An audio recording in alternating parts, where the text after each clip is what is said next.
आइए दोस्तों, आज हम लोग इस वीडियो में पास्ट इंडेफिनिट टेंस को सीखते हैं। इसके लिए पहले हम इसका पहचान करना सीखेंगे और पहचान करने के बाद इसका जनरल रूल सीखेंगे और उसके बाद इसके अफर्मेटिव सेंटेंस का अफर्मेटिव स्पेशल ट्रिक से सभी सिंगुलर एंड प्लूरल सब्जेक्ट के साथ प्रैक्टिस करेंगे और अंत में 6 गोल्डन सेंटेंस ट्रिक से केवल अफर्मेटिव सेंटेंस के हेल्प से आगे के सभी नेगेटिव एंड इंट्रोगेटिव सेंटेंस को बनाना सीखेंगे। तब अब आइए इसके वाक्यों को पहचानना सीखते हैं। जैसे इसका पहचान है कि हिंदी वाक्य के अंत में मुख्य क्रिया के साथ ता ती ते और उसके बाद था थी थे पाया जाता है, अथवा मुख्य क्रिया के साथ केवल आ ई ए पाया जाता है। जैसे वह स्कूल जाता था, यहाँ जाता मुख्य क्रिया है जिसमें ता इंडेफिनिट को बताता है और था पास्ट को बताता है। इस तरीके से हम कह सकते हैं यह पास्ट इंडेफिनिट टेंस का वाक्य है। वैसे ही वह स्कूल गया, इसमें गया मुख्य क्रिया है जिसमें आ पास्ट इंडेफिनिट टेंस को बताता है।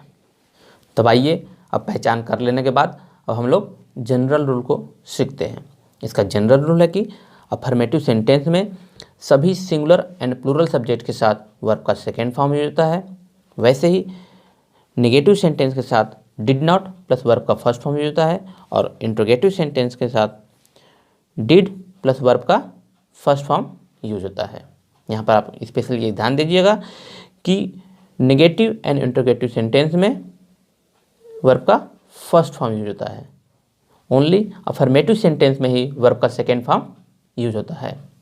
तब आइए अब जनरल रूल सीख लेने के बाद अफर्मेटिव स्पेशल ट्रिक की हेल्प से इसके सभी अफर्मेटिव सेंटेंस का प्रैक्टिस करते हैं। जैसे देखिए, सब्जेक्ट सिंगुलर हो या प्लूरल, दोनों के साथ वर्ब का सेकेंड फॉर्म यूज होता है। जैसे ही प्लेड फुटबॉल, वह फुटबॉल खेलता था। सी प्लेड फुटबॉल, वह फुटबॉल खेलती थी।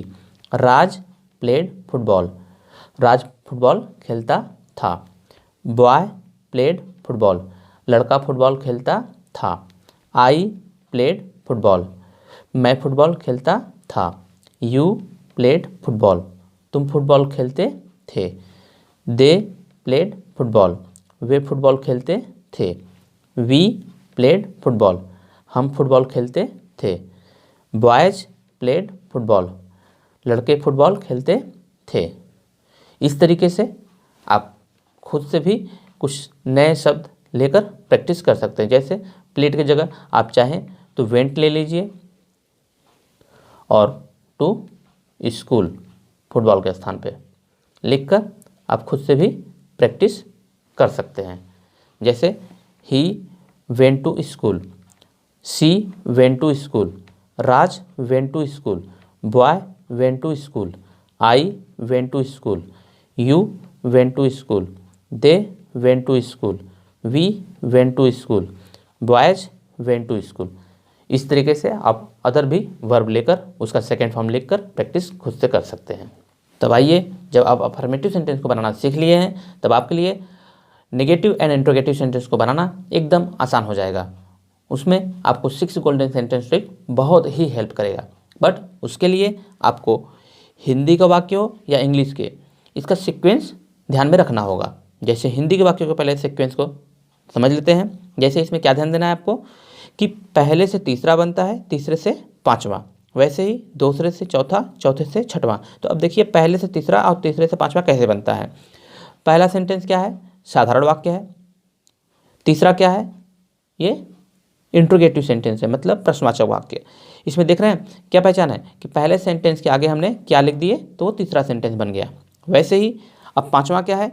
यही जो क्या, क्यों, कैसे शब्द तीसरे के शुरुआत में लिखा हुआ है वही बीच में चले जाने पर पांचवा वाक्य बन जाता है। और जब आपने पहला, तीसरा और पांचवा वाक्य बना लिए तो करना कुछ नहीं है, जस्ट उसके बाद वाले सेंटेंस में नहीं बढ़ा देने पर वह क्रमशः दूसरा, चौथा और छठवां बन जाते हैं। जैसे देखिए, हमने पहले सेंटेंस में नहीं लिख दिया तो दूसरा बन गया, तीसरे सेंटेंस में नहीं लिख दिया तो चौथा बन गया और पांचवें सेंटेंस में नहीं लिख दिए तो वह छठवां बन गया।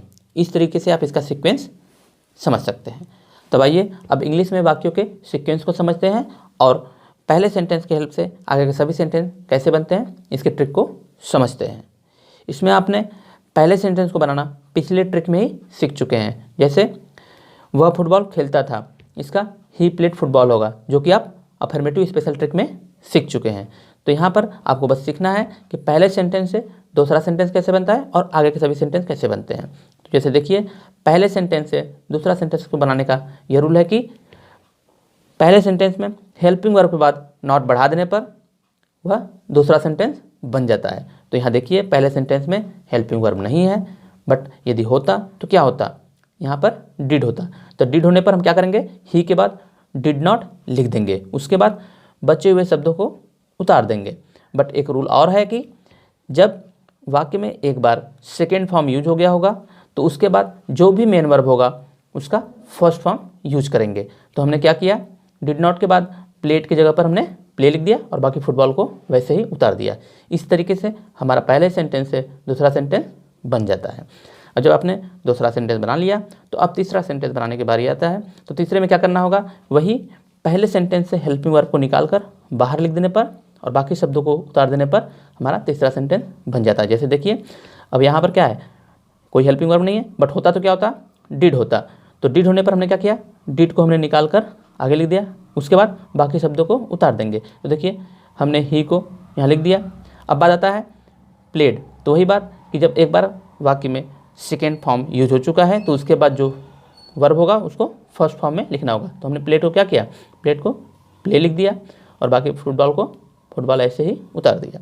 इस तरीके से हमारा तीसरा सेंटेंस भी बन गया। और जब आपने तीसरा तक सेंटेंस बना लिया है तो अब आगे आपको और भी आसान हो जाएगा। जैसे देखिए, चौथा सेंटेंस बनाना है तो कुछ नहीं करना है, बस करना क्या है, दूसरे सेंटेंस से हेल्पिंग वर्ब को बाहर निकाल देने पर और बाकी शब्दों को उतार देने पर हमारा चौथा सेंटेंस बन जाता है। जैसे देखिए, डिड को हमने दूसरे में से बाहर निकाल दिया और यहाँ पर चौथे में शुरुआत में लिख दिया, बाकी देखिए सभी उतार देना है।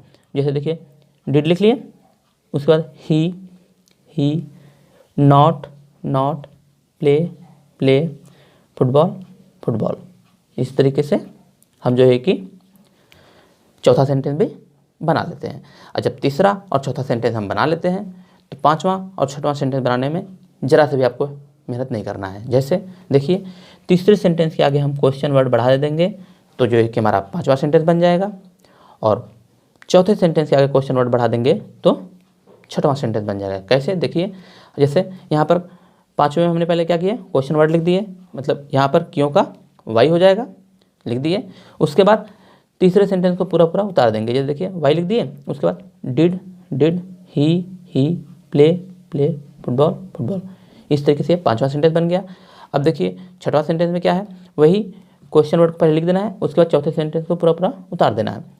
वाई लिख दिए, उसके बाद did he not play football football.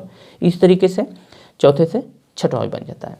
But ये ट्रिक आपको प्रैक्टिस में रखने के लिए अब वो करना क्या होगा कि आप जो पिछले ट्रिक में अफर्मेटिव सेंटेंस को सीखे हैं वहाँ से 2-4 सेंटेंस ले लीजिए और लेने के बाद इसको खुद से प्रैक्टिस करिए, तभी आपको हमेशा के लिए ट्रिक याद हो जाएगा।